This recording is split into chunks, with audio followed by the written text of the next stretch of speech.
are so thankful that you all are here and making the time to be with us. You're going to hear a wonderful panel discussion here tonight, and please ask questions. And there's a lot of take-home value here. You can take these back to your companies and really do some wonderful things. We have a partnership now with Second Sight, and we are very excited about that. They have an exclusive arrangement with USI, and at the end, I'm going to be an opportunity for you to sign up and get some free stuff for a while. And I strongly encourage you to do this because they're a wonderful company, and we are very fortunate at USI to have them as a partner. So with that, please sit back, turn on your hearing aid, learn some stuff. Reuben, come All on right. up here. Thanks, Wick. Appreciate it. All right, and I'm going to ask up the stage Tim Crown, Jason Rader, and James Reed as our panel members. So we're going to get things started, guys, with I'd like you to do a little intro and a background on each of yourselves so I don't have to do it for you. So we'll start in order. James, maybe share with the audience what you do at USI, what you're responsible for, and then we'll move on to the others. Sure. Thanks, Reuben. Hi, I'm James Reed. I also go by JR. I'm a very newer employee to USI, but not newer to the insurance industry. I've been in the industry for 24 years. My first 12 years was on the broker side, and then my second 12 years was on the underwriting side, handling cyber and tech risks. And excited to join USI and build out the partnerships that we have with Second Sight and others as well. Thank Excellent. you. Thanks for being here. Jason? Jason Rader. I am the CISO of Insight Enterprises. Been here about 7 years. Prior to that, I was at RSA Security, and I was their Director of Cyber Threat Intelligence and their Chief Strategist, which meant all of RSA research, so the cybercrime, the malware analysts, fraud, all of that rolled up into me, and I had to take that intelligence and put it into the products and deliver it to law enforcement worldwide. Tim Crown, I'm the co-founder of Insight. As a quick background, we took a cash advance on the credit card of $2,000. Didn't take any outside capital till we went public, and this is what we ended up with 35 years later. Today I'm chairman of the board. I'm the, thank you. I'm the previous CEO, but today I'm on the board and do not have a day-to-day role, but from a strategy and board governance perspective. So I'll give my background in just a second, but just want to point out, huge opportunity for everyone in the room to get access to chairman and CISO together. And so to the questions that I've posed up are really to kind of unpack some of the interactions and the dialogue that they have. So you all get to take advantage of that too. It's an opportunity to pick their brains. And then James works with our team constantly on thinking about new controls, new risks that we're seeing in the market. How are we adapting our product to those risks? And so just my personal bent on, if I were an audience member, those are the types of questions I would be throwing at the panelists. But real quick background on myself. So I'm the founder, CEO of Second Sight. Wick, thank you very much for the introduction and the introduction of our partnership. We'll talk a little more about Second Sight maybe as we wrap things up. But my background, I've spent about 19 years in quantitative research, machine intelligence, data science. Before getting into entrepreneur land, I was the chief data officer at Bridgewater, world's largest hedge fund. Prior to that, about 13 years in running data science for different insurance companies and different life sciences and pharmaceutical companies. And the one experience that I pull from that is relevant and germane to the topic, I spent a lot of time with Allstate building what was then a product for auto insurance. All of you probably have kids, and some of you may be Allstate users, where you've got an app that will tell you how your children or how you are driving literally at the end of the day. And so I helped build the math that sits behind that platform. And when we built that, it was mind-blowing because the entire underwriting world, the paradigm completely changed of what if you could model digital, in this case, digital driving behavior and use that to inform the risk. And so this is the same sort of evolution, and Jason and I we're starting to tease at it a little bit in the fireside chat. This is the evolution that you all should be aware of and get to take advantage of that the insurance market is undergoing. And so what I hope James and Jason and Tim help us think through today is how to use executives engage in this very dynamic, constantly shifting insurance market in a world where insurance is more desirable and required in many cases from a compliance and a regulatory standpoint. And so with that, we're going to jump in. You guys, as you have thoughts and opinions of your own, feel free to take tangents. Audience, you can interrupt at any time. We are here for you. And so if you've got questions along the way, just toss them out. But the first one I want to tee up is really around, and Jason kind of laid this out early on in our fireside, the idea around translation of what is the real risk. And Tim, I'm fortunate to talk to you often on this particular topic and other topics. But how do we describe the real risk and how do we translate that? And so a little background, what we see in our roles, and James, I think you could probably attest, is there's almost confusion between the C-suite and the management layer and the staff layer on what the expectations are to do around security. I think one of the gentlemen asked a great question about how do you get the employees aligned. There's even though confusion, James, we go to get insurance, the carriers and underwriters are changing the rules and the target's moving all the time, and so that creates a translation issue. And so I'll start, Jason, with you on this one, but how do you define the real digital risk in a way that doesn't have translation and doesn't create communication problems? And in your role, you're going up and going side to side and going down. And so I'll open with you on this, and then Tim will go to you next. Yeah, so I think, again, working with my own organization and working with other organizations, there is no standard. And so converting what that tech jargon is, here's what I don't want to report to the board. There were 21,412 virus attacks. How does that translate into running our business? So being able to take that and convert it into something, basically, again, kind of what I've been talking about from a CISO's perspective is you've got to put it in business terms. It's a business problem. Here's how this particular risk is going to affect us from a business perspective, or the liability that we're exposed to based on this not being dealt with or being dealt with partially. Everybody understands there's an acceptable amount of risk that we'll take, but making sure that the board, the executives are aware of what that risk is. Again, I can't make risk go away, but I can help us understand what it is. So you asked me to quantify it. I don't think there's a great way to quantify it, but it depends, and that's what makes it hard.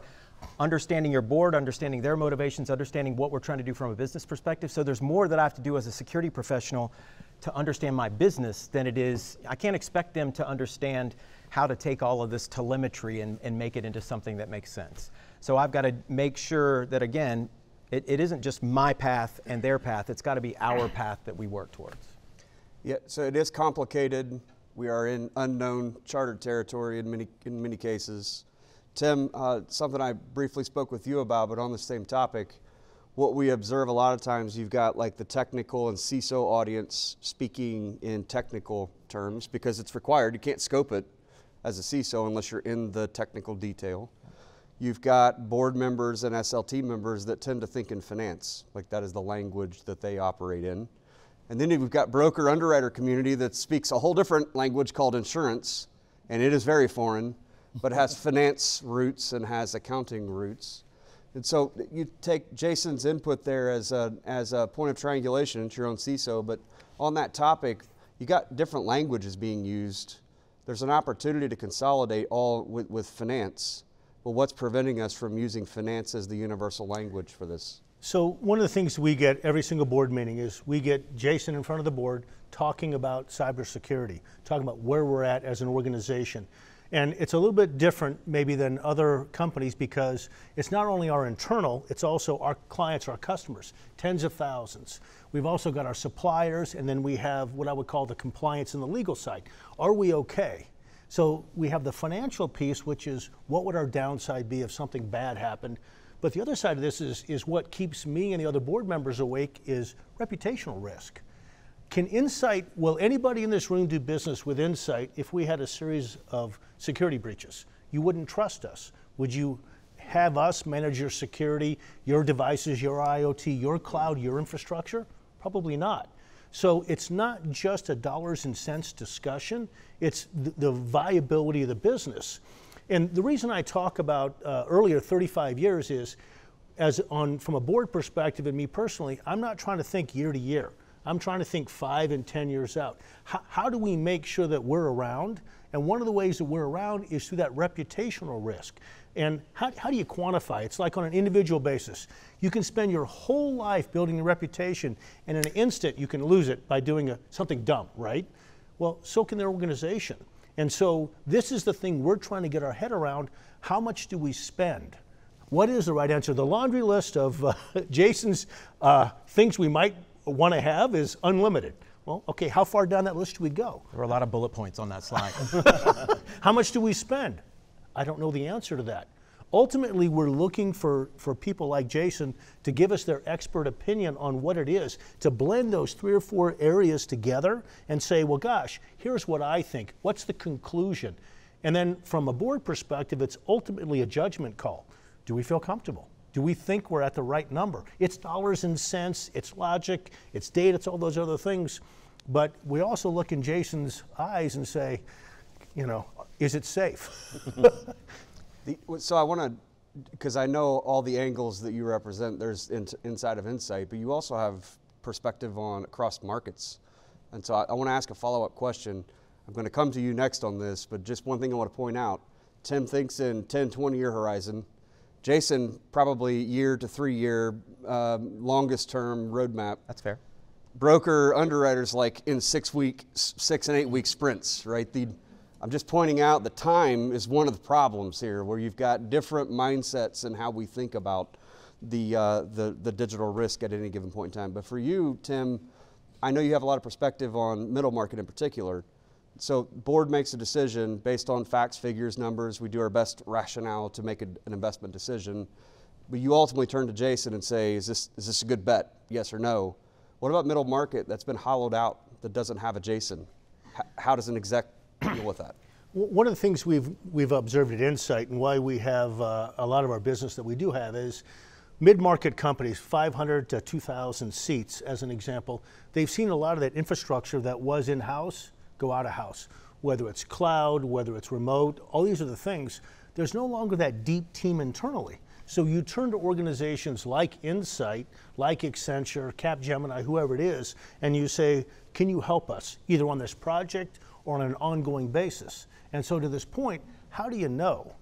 Do you have 15 or 20 deep technical cyber experts in your organization at 500 seats? There's no way. I mean, we have a hard time recruiting at our size and scale and the amount of business that we have. So the reality is those 500-seat organizations need to turn to someone to augment and supplement, but also to double check, hey, do we have the right protocol, the right methodology? Just double check what we're doing. Just take a quick look-see to make sure we got the right plan here and we executed it properly. Related to that, and so in the absence of humans to do the work, there is an opportunity to use partners, which we'll talk about how the broker can be instrumental in that relationship. There's also an opportunity to use machine intelligence and tooling to fill in what humans literally in some segments aren't there to do. And so that'll be a theme we'll pick up in a few minutes. But I want to go back to you, James, and focus on the translation problem. I think it's a real problem. We just solved it with time. Like, you're each working on different time, looking at it from different perspectives. How do you see this translation issue playing out in the broker renewal cycle and even in the underwriting, since you have that perspective? Yeah, no, I think it's a great question. And I think in terms of the evolution of the process, and I always like to say cybersecurity is a marathon, it's not a sprint in terms of one point in time. But in terms of the communication, when I used to go to underwriting meetings many years ago, you saw a disconnect between finance, legal, risk management, and they seemed like they were all on different teams from that particular standpoint. But now you're seeing more of a collaboration, kind of like, okay, what's to do here? What are we implementing? What are we going forward with? And then the broker's job is to kind of communicate that collaboration to make sure the clients develop that culture around cyber hygiene, and that resonates with the marketplace. Because a lot of times the application process, which is very tedious, that information doesn't pop off the page. So in terms of having conversations earlier on in the process and making sure there's a collaboration within the company and how that's presented to the insurance community, that resonates well with the underwriters than it's done before, as opposed to, you know, a 7-page application that you check all yeses on those boxes. And so I think in the room we've got a mixture of enterprise and high-end middle market. So the story I wanted to make sure you walk away with is, in the cases that you're in middle market and you don't have the expertise lying around, a lot of times you can lean to your broker and they will have a team that's supporting them, or in our case, there's a partnership of technology they're able to fill in some of the gaps that can help bring data to light that you would normally have a Jason helping to compile and to put in front of the leadership team. But the key takeaway on this topic, though, is we have to normalize the communication across these different role types, because the marketing team and the sales team and the finance team and the technical team, they're all experts for a good reason. They have different brains, they think differently, they talk differently.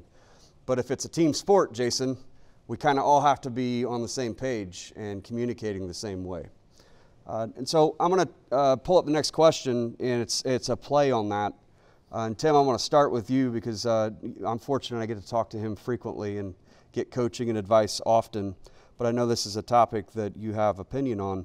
If the CEO's role, number one role of a CEO, a president, and it really is applicable to a company of any size, if their job is efficient or intelligent allocation of capital, making sure they're applying capital to the things that mean the most important step, I think, is what you call it.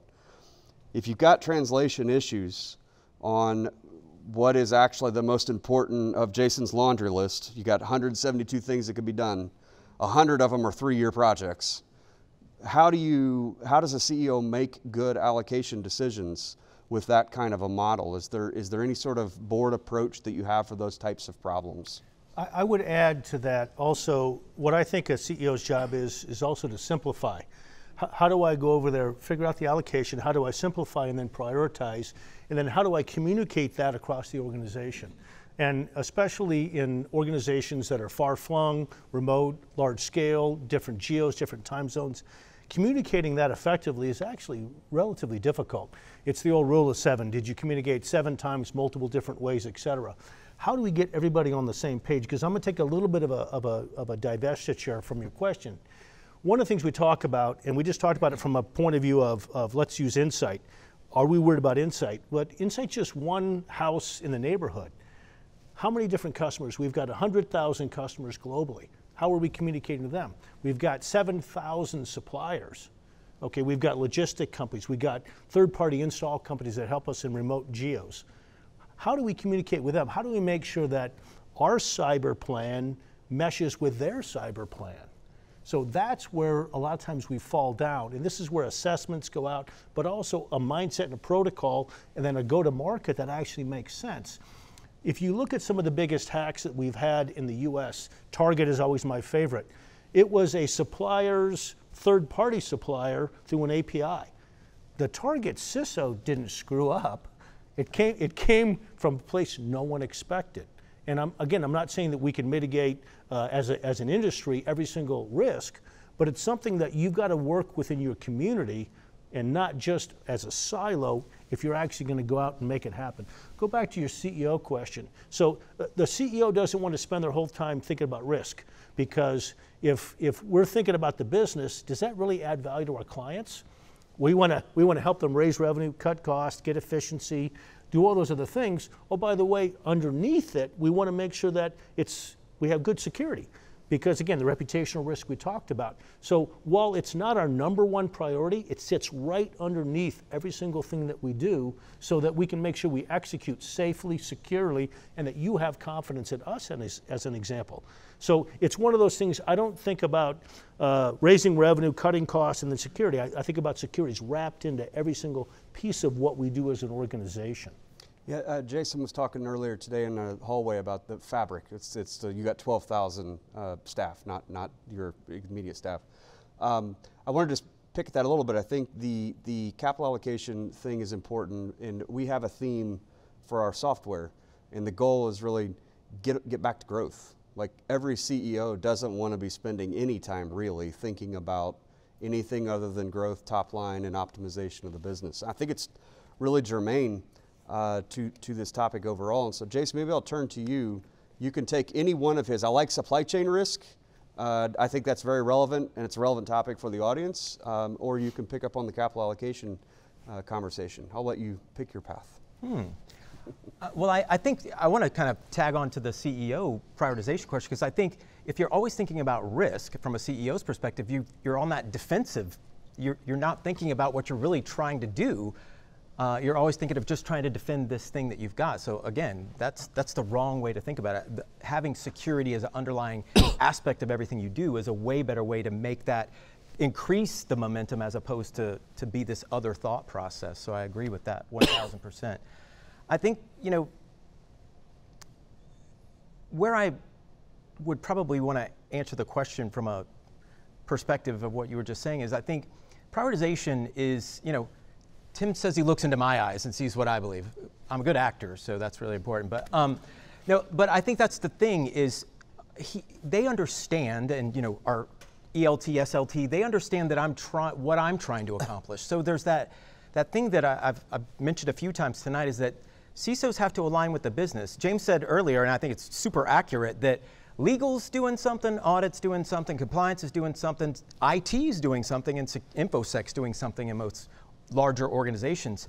The first thing that I wanted to do when I came on, and that we did, was we got all of us on the same team. And that really changed the game for the way that we were doing it. Again, now they're not just doing this thing that's its own separate thought process, own separate team that's working on. Now we're all working on these same things together, and just realizing those efficiencies has made us a lot better. So I think with the confidence that we can get with doing those things that nobody told us to do, we just kind of looked around and went, hey, why aren't we doing this? And everybody kind of agreed. It was just, how come nobody ever asked? Actually, that's what our CEO asked me. How come we weren't doing this before?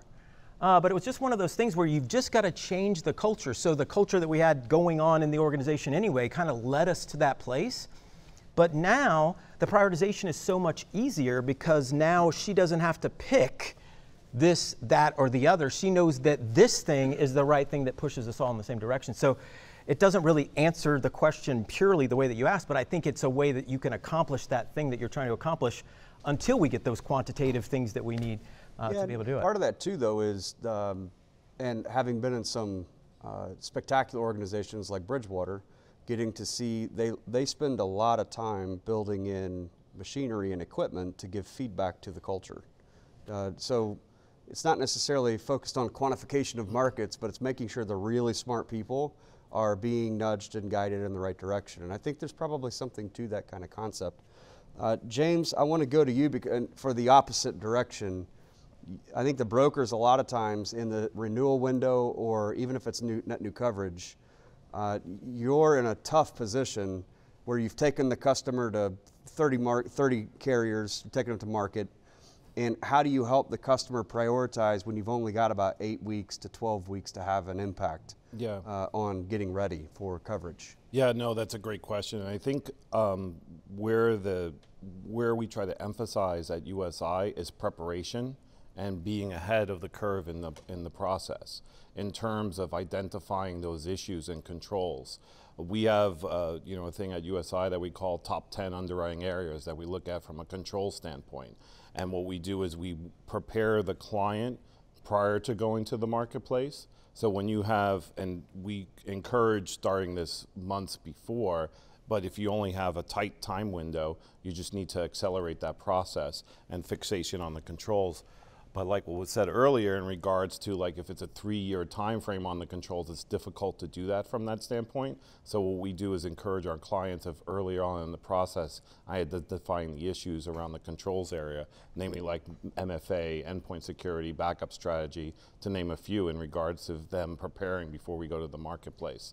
Because once you present it to the market, you kind of tarnish the water, where they say, okay, you didn't do this, so we're not going to offer you terms. And then you say, oh, by the way, we did do it within this time frame, and you kind of muddied the waters already, and you might not necessarily get a second bite at the apple and getting favorable terms from the marketplace. People may not realize this. It's a good opportunity, I think, for you to educate in general. Then I have a follow-up question.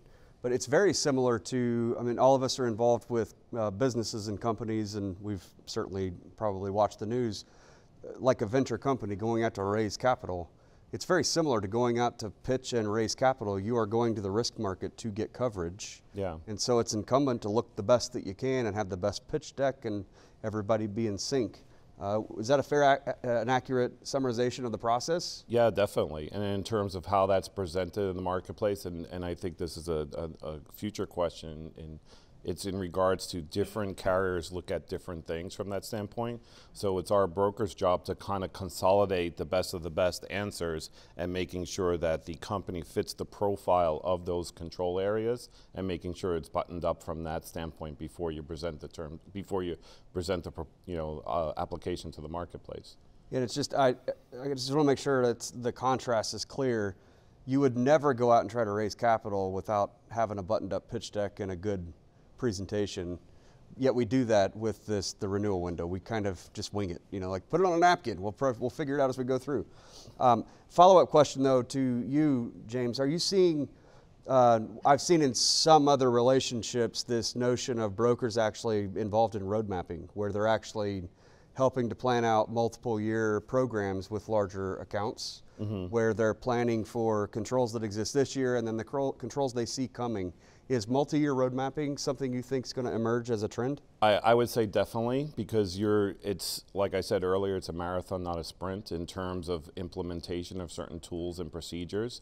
So you want to make sure that there is a process, and especially if there's some limitations in controls and identifying to the marketplace within the roadmap in terms of what we're doing from the next 6 to 10 months, that implementations are going to go there. Like for example, like if you're going to introduce like a PAM tool or something along those lines that's not done today, but if you have it in the roadmap in the next 6 months, you might get a carrier that's, okay, well, it's going in a certain time period. Can we review that at some point in time? But at least it's identifying that it's there, as opposed to the yes, no application. Oh, you click no, and then there's no other section in terms of additional content around that answer. And so some of the carriers we're working with, we're seeing provisions made for better coverage limits and better retentions based on certain roadmap items being executed. So that's going to be a topic we come back to, getting evidence and taking credit for the things you do over the future. But with that, we're going to shift to another topic that's similar to what Tim and Jason were talking about. Risk management is a team sport, and so propagation of the message down the organization. And Tim, you kind of teed it up with, it's a tough challenge for the CEO to communicate all the way down through the organization. But just before we address this, risk management and cyber is a team sport. I'm going to point it at Jason first, since you're a CISO and you've got 12,000 folks that you're trying to have all rowing in the same direction. The idea with this is translation. If you compile the problems that we've covered at this point, you got translation issues in the market.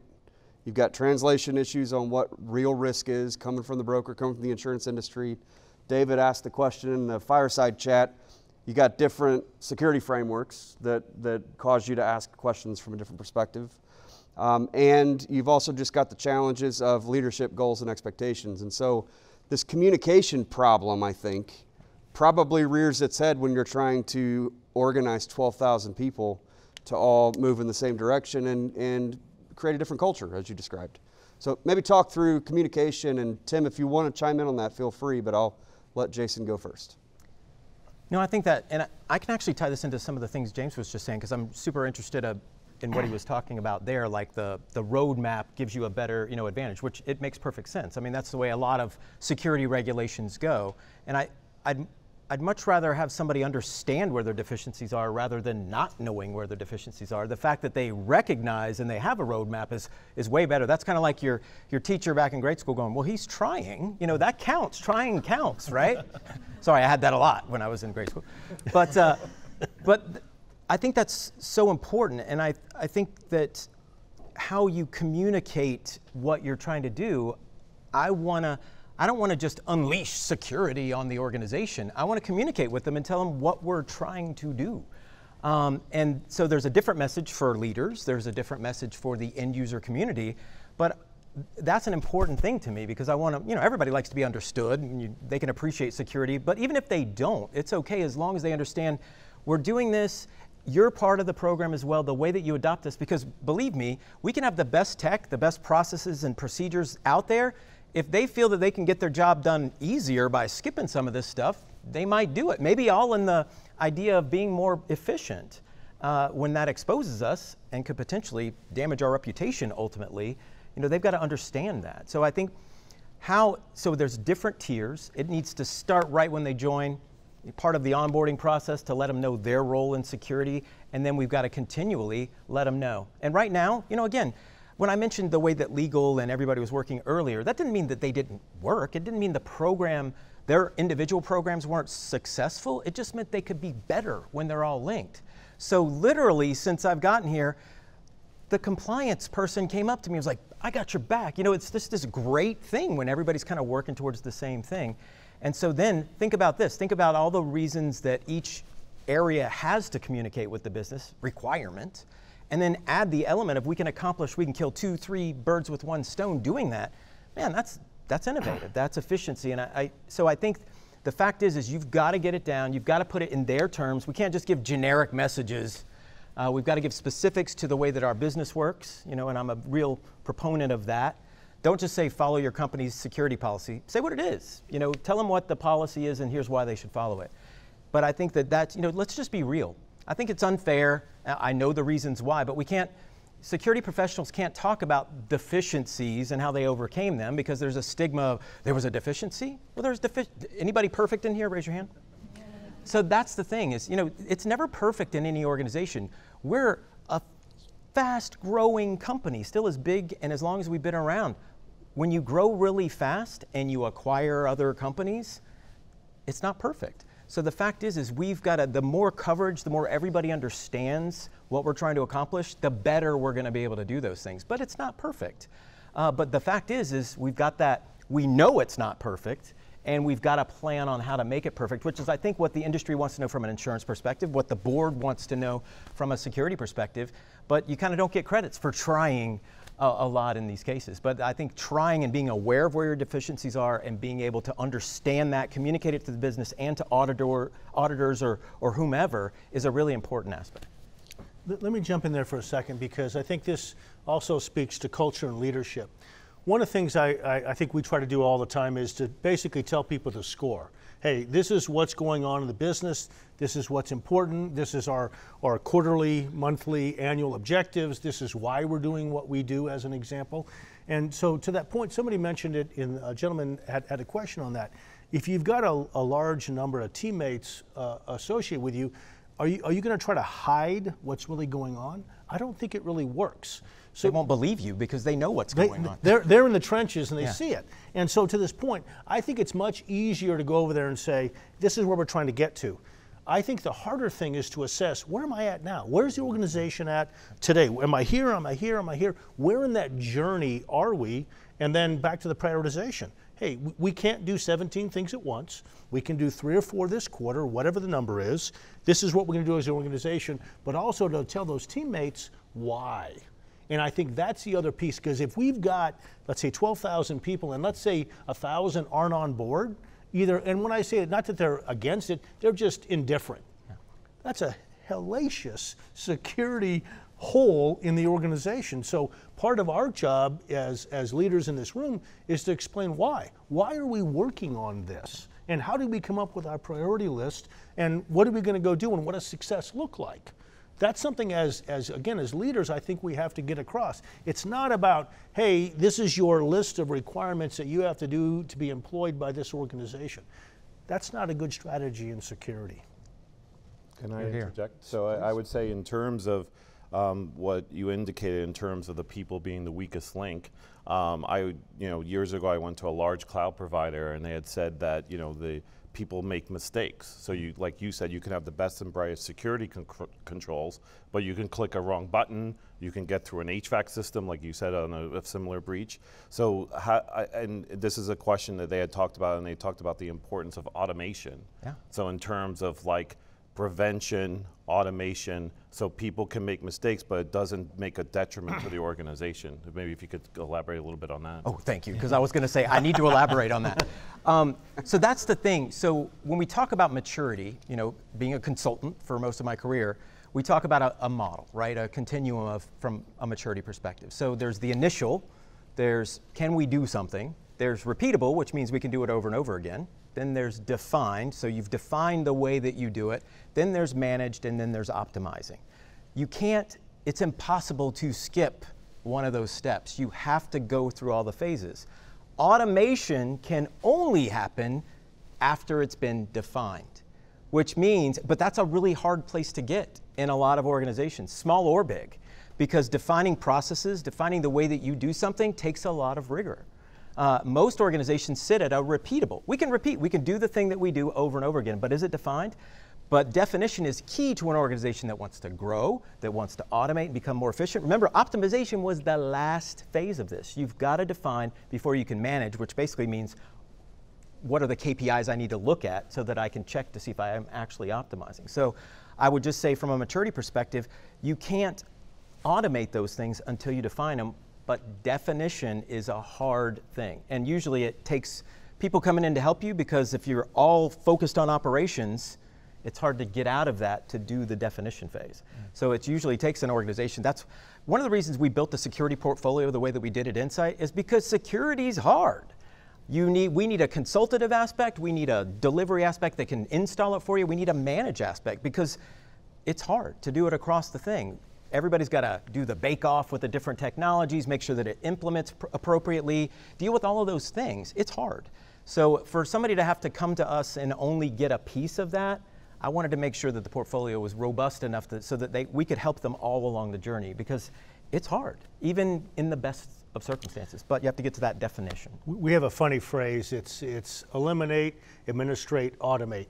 So it's one of those things that you can switch the order on the first two, depending upon where in the process, but you can't get to eliminate and automate unless you actually know what are you doing.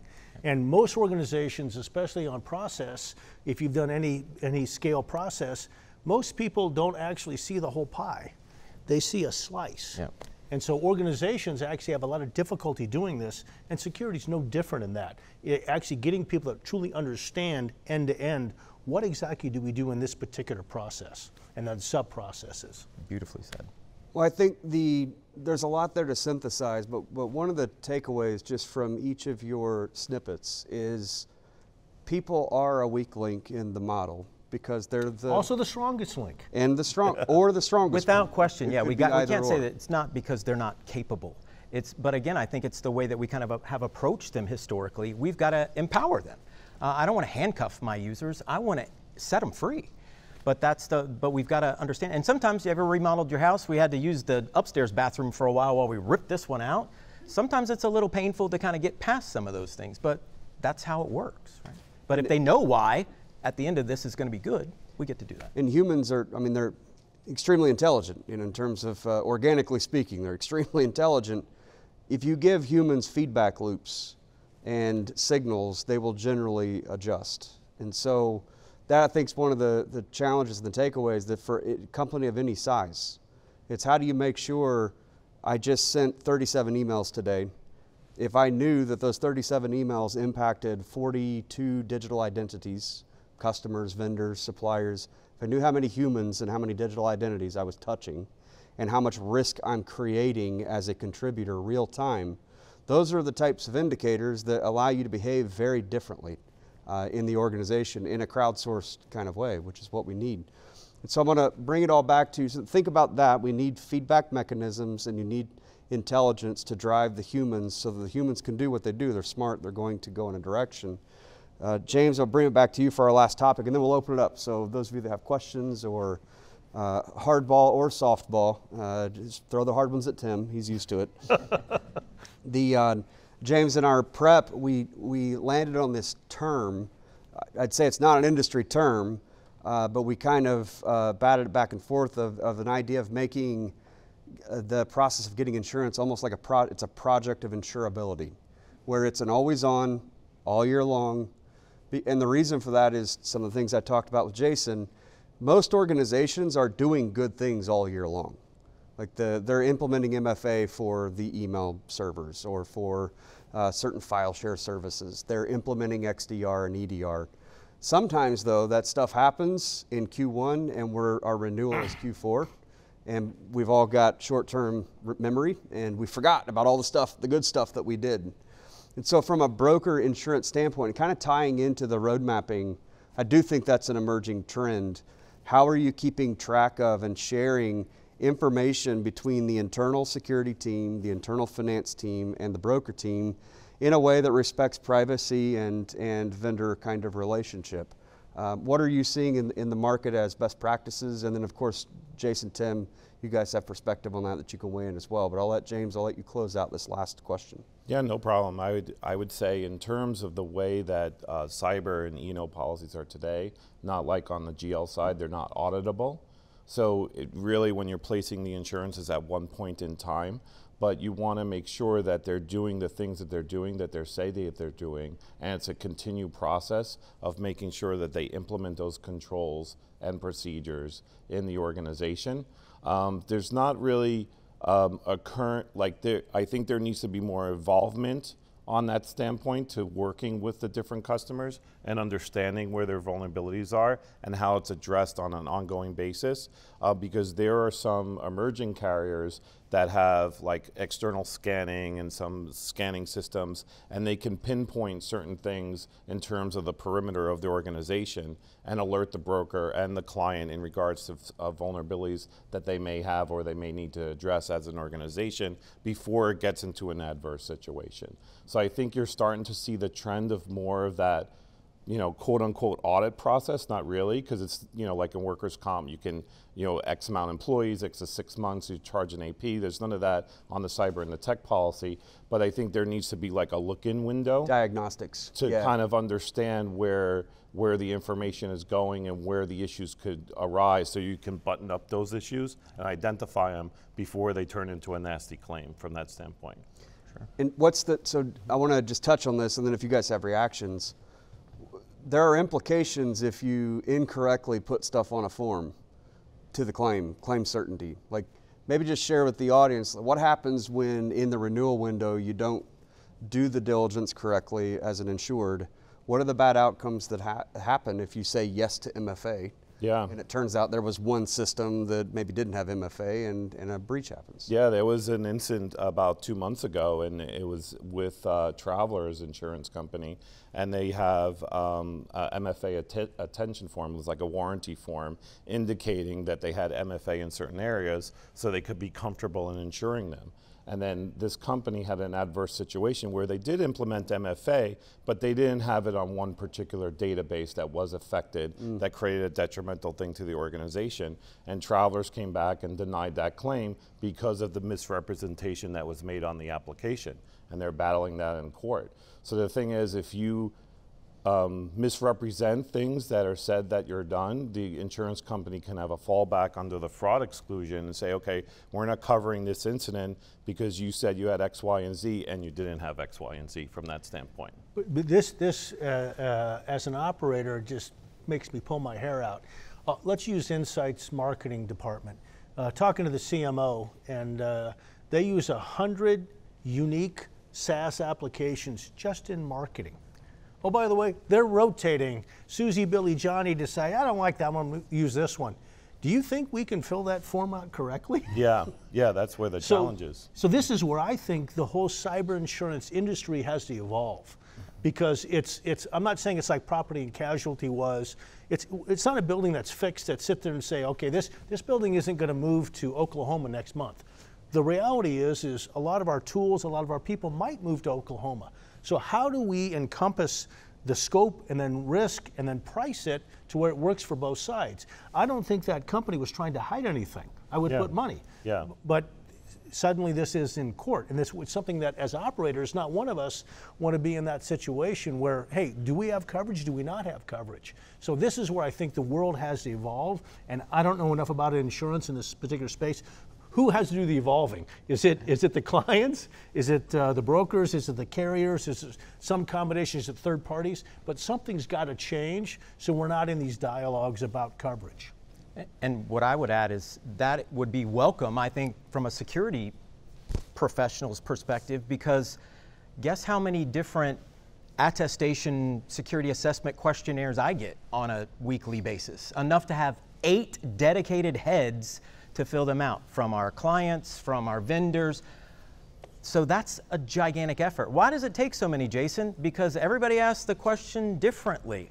And I've got to have people read these things for bespoke responses back. And at the end of the day, that makes me 0% more secure. I'm just answering these questions. So again, I think something like that was standardized in the industry would allow us to also standardize the responses and align with that type of thing. So it actually makes it better from a security perspective to have a standardization of that aspect. And it would decrease the amount of overhead it takes for us to do what we do. What if there was software that you could install that listened to the digital behavior and auto-populated the insurance form? Wouldn't that be great? I think that's a good perspective, and I think it's a couple of trailheads there that I've laid out with 4 questions, and you guys have gotten some insights, not to play on the word, with it's a great name, Tim and Jason, but we're at the point of the discussion that I'd like to, we've got a few more questions, but I'd like to put those on pause and give you all an opportunity to throw hardballs at Tim, and so mainly, or Jason, I guess he's prepared to. But let's open it up. If any of you have questions for Tim or Jason or James, we can field those now. No questions at all. You opened it last session. You might as well open it. Somebody's got to ask a question. Many of us in this room, there are probably a handful of CEOs and others who have been on the board. In a past life, I did have some interactions with board members, and I'm interested, Tim, what do you see the board's involvement, especially you talked about thinking ahead 5, 10 years from now, the board's involvement with security. I know boards often have, a compensation committee, an audit committee, and these types of things. Do you see this? I know when Sarbanes-Oxley came about, then there was a governance, and so some of it seems reactionary in that it's gets put in place to deal with something for a certain period of time. Where do you see the board's interaction with security going? Do you see this as I think the way that everything's heading digital and the reliance on technology, is this something where the board is going to be on security is one of the key top items, or is it something that'll ebb and flow as other priorities come about for the board? I did not ask him to ask that. So one of the things, we've debated things like this, and I'll talk a little bit about other potential subcommittees. When Sarbanes-Oxley came out in 2004, we had a subcommittee that was Sarbanes-Oxley implementation. We have compliance subcommittees, et cetera. But the formal committee is still audit, comp, nominating, and governance, which are all requirements of being a public company. So we struggled with this exact issue. One of the things I think that's different about security, it is ubiquitous across the organization.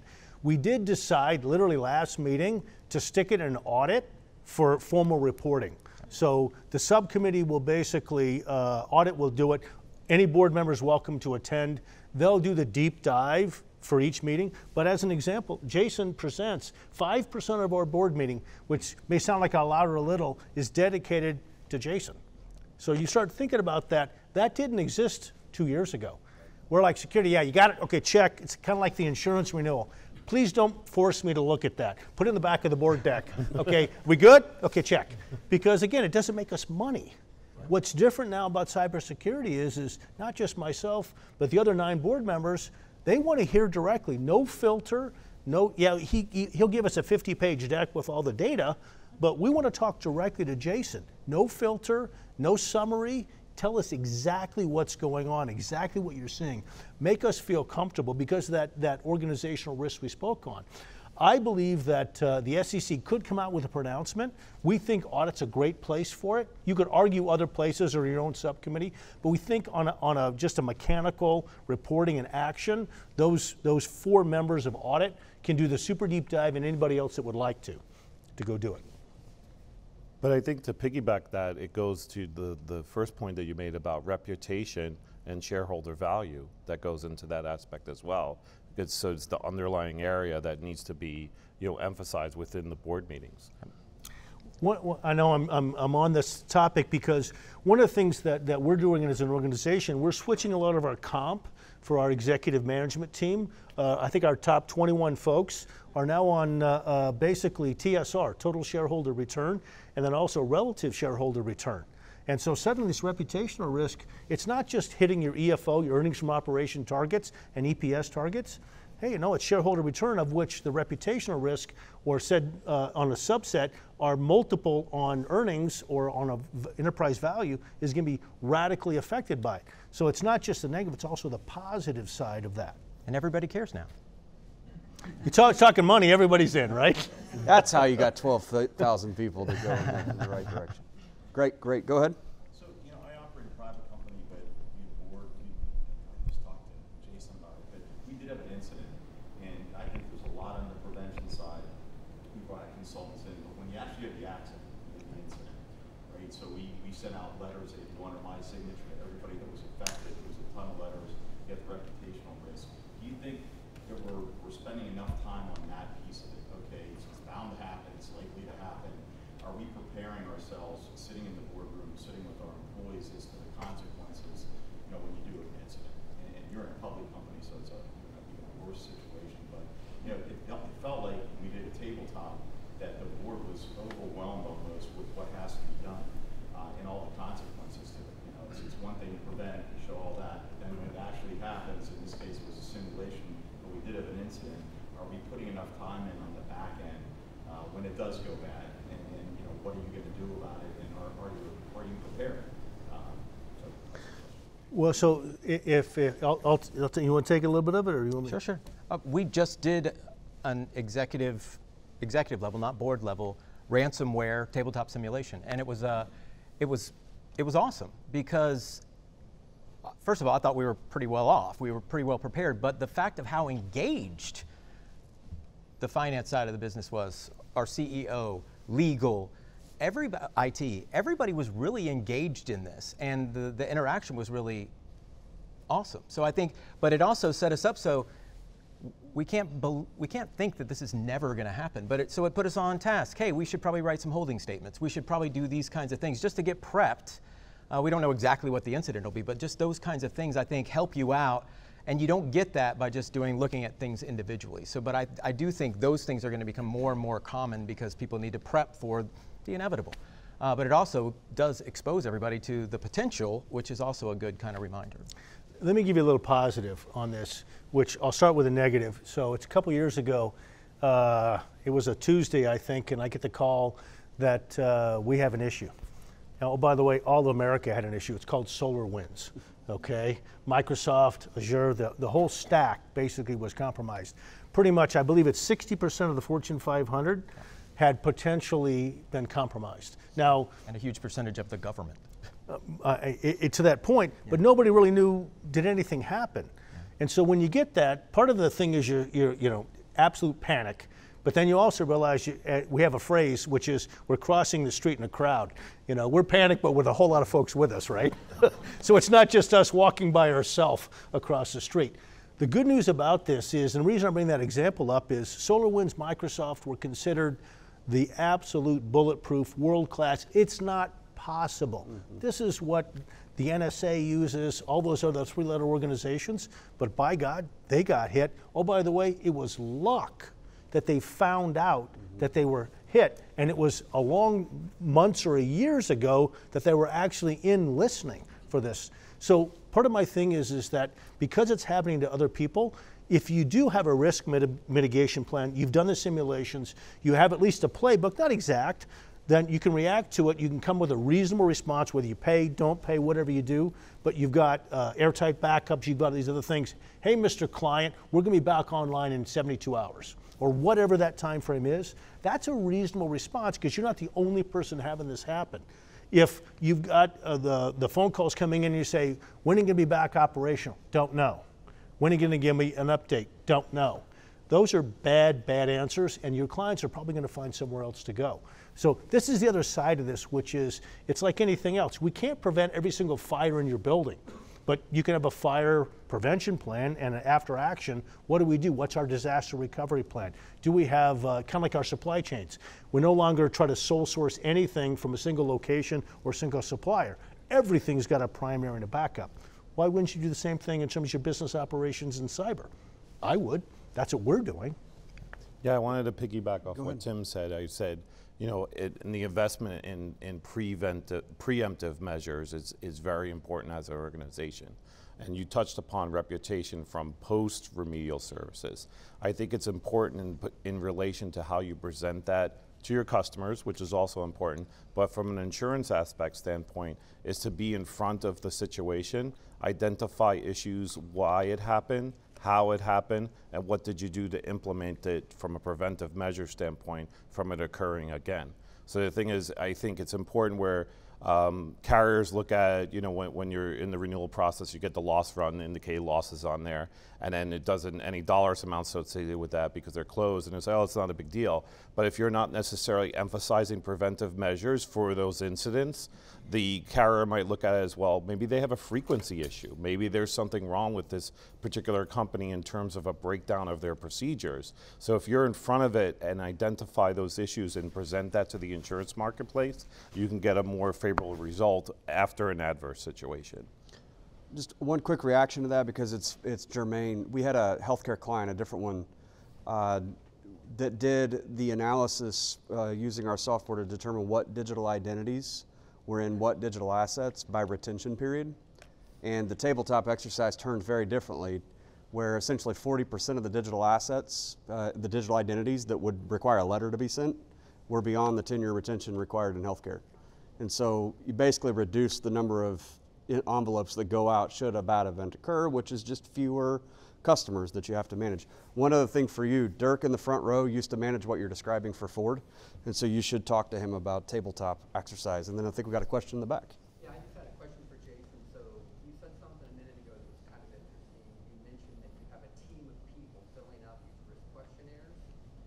So there's a lot of people in the room that hold a lot of data, have a lot of customers, a lot of vendors.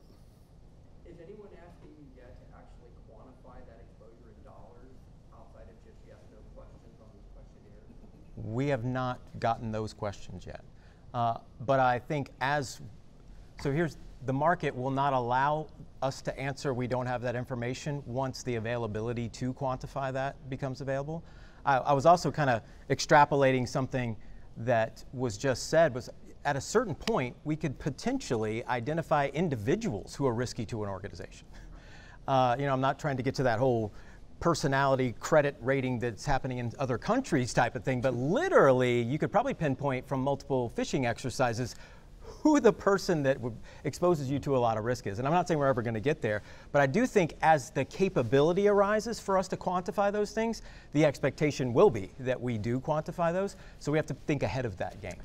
If you're comfortable, what industry are you in? I'm curious, are people asking you for that? Well, I'm in insurance, and I'm asking because my question to James would be for the group, like talk about the evolution of what the market's doing, right? And the market's evolving every 6 months. I have to believe someone in your world, you're just seeing an evolution of questions being asked that are new today that weren't being asked 6 months or a year ago, because new stuff pops up and people want to know, am I secure or not, right? It's that peace of mind. And I think one of the things that makes it so complex to answer the questions is because you're exactly right. Everybody's kind of maturing, maybe at different paces. And so they're asking questions differently. So it used to be yes, no. Those are easy. I can automate that all day long. But now it's like, describe your, and you know, and then it gets complicated. And also, to Tim's point, whoever answers that question is putting us on the line to potentially not be able to claim something. So we've got to make sure that, so there's a very rigorous process that I've got for that team. But the point is what if I have a salesperson who's engaged with a client that's heavily regulated? And that salesperson doesn't know the latest acronyms for GDPR or whatever the thing is, right? And puts it in a statement of work that yes, we're GDPR compliant and we're not. I mean, that is a huge amount of liability that we've got to make sure that our users are aware of because they expose us to a lot more risk and there's no technical control necessarily in place for that. So yeah, I'm tracking all of those things. So to this point, this is one of the critical issues. Pretty much every significant contract now has something around this. So let's use a retail client has 1,000 locations. We're going to put a POS system in. We're going to certify all sorts of things. Okay, can we really certify 1,000 endpoints? And are we the only opening there, or do they have other systems hooking into that endpoint, as an example? This is why what Jason and legal does is gotten so complex, and quite frankly, my opinion is a lot of the clients, they don't even know for sure themselves what to ask, but they're asking. They're saying, okay, I guess is it safe? Am I safe? Are you safe? And will you cover the liability in case something bad happens? And we're trying to split hairs saying, well, we'll cover this, but not this. And it makes it harder. Yeah, and I would piggyback off Tim said, and saying you had indicated earlier to the middle market, small business customers. I think it's also where the focus is on the false sense of security, where it's kind of like, okay, where they have the resources all outsourced to third parties. And then you have customers saying, okay, well, we're good because we have it in the cloud. So in case something happens, we're, preventive measures, but they're not reasoning the dual services agreement in regards to agreeing to certain controls and procedures that they need to implement as an organization, so they can't really push those liabilities on the large cloud providers because it's indicated within the contract that they're not the data owner. You need to do your due diligence from that standpoint to make sure it's protected, because at the end of the day, when there's an adverse situation, it's most likely going to fall in your lap if you don't understand the contracts. It's an excellent point. I can't tell you how many people with all the best of intentions said, I've got my data in the cloud, I'm good. Who has your encryption key, okay, and has it been corrupted, all those other things, but people think, well, I've got my on-prem solution and I've got a cloud, I'm good. The reality is the bad guys are really, really good at this. And they can lock your cloud and all your backups of backups just as easily as they can do your on-prem work also. It's a great question. Just anecdotally, we've got a relationship to about 7 reinsurance providers, R&D. They all have historically, last 6 months, just believed it's not possible. And I think Jason's point is the moment they believe it's possible, I think the whole thing the whole underwriting process changes. Great question from an insurance standpoint. Not to ignore this side of the room, we're going to do one more question. We're already at time. But anybody got, and we can do mingling, and you can ask Tim and Jason additional hard questions, and James. Oh, okay. As a public company, do you find it harder, given the pressure for positive earnings quarter by quarter, to really keep in mind that longer type of view? Is it difficult to prioritize investments that might affect this quarter's earnings, right? Are there reasons why you can't do things that you really think you should do because of that? That's an easy question. I'm going to give you my, I was CEO for 39 quarters. Not that I was counting. I felt no pressure, absolutely. I mean, every single quarter we started from scratch. And I remember it like it's yesterday. Oh my God, sales is 0 and we got to get to this number, we got to get this done and everything else. And oh, by the way, we got to think 3 years out. That's one of the reasons why I don't like being an operator anymore day to day. I love being chairman, telling the CEO, hey, look what you got to go do. This is the most important quarter. That's my other joke. This is the most important quarter in the company's history, whatever quarter we're in. I felt like over several decades, I've witnessed shorter and shorter and shorter term decision making. That's why I asked the question. If I was going to get super philosophical and a little bit self-indulgent, I do think that founders are different. We think about the world very differently than what I would call only hired guns on boards and teams or PE-backed companies. So we think very differently in terms of time scale. And the data is very relevant and out there that it's true. That long-term, almost all companies that are at least a founder still involved on the board or in some capacity perform better over the long run and have a much more longevity over a long period of time. But it's a huge balance. I mean, how do we deliver this quarter this year while still focusing on what we're trying to get to over the long run? Well, with that, I think Brian is going to come up and do, or is it Wick going to do the closeout? And then we'll move out to the foyer. But with that, guys, thanks so much for your time. Thank you.